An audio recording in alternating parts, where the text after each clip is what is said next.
Nepal is a fascinating case. So for centuries, it had one of the most extreme forms of exclusion for women during their period. So during menstrual days, women were completely excluded from society. They could not even sleep at home or touch anyone. And all these restrictions on women behaviors are called chowpatty. And since 2005, this has been banned, has been legally banned. And most of these extreme forms of exclusion have disappeared, but milder ones persist, such as women and girls are not supposed to attend any social festivity or social events during their period. Still, in many areas, you're not supposed to touch men. You're definitely not supposed to touch food and enter the kitchen and cook for others. So to fight this and finally weaken these remaining sources of restriction for women, a lot of NGOs have created awareness programs. And one of their grounds is schools. So they do school-based menstrual health awareness programs with an anti-stigma component that target girls, because girls are the ones that are restricting their behavior.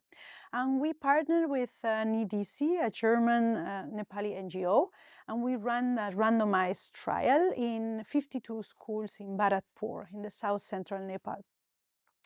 And we conducted sessions with girls in part of the schools, and other sessions also included boys. And of course, we had part of the schools that did not have any awareness programs. And then we looked at what happens later with kids' intentions to speak up against menstrual stigma. So we asked kids whether they were willing to sign a pledge, sort of petition, where they say that they will speak up next time that they see someone being excluded because of menstruation or teased. And what we find is that the sessions with girls, this girl-only session, doesn't increase the girls' willingness to sign and to speak up, but it does something else, something surprising, which is it decreases by 17% the willingness of boys to sign compared to those that didn't take any session. So these boys in these schools also didn't attend any session, but the girls did.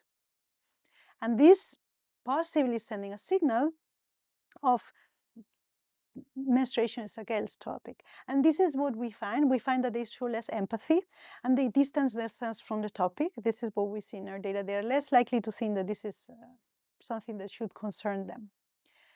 In the sessions that included boys and girls, we see that this unintended effect disappears, so it goes, but it doesn't move the willingness to support menstrual, the cause, like against menstrual discrimination, like trying to reduce this menstrual discrimination beyond the schools without the session.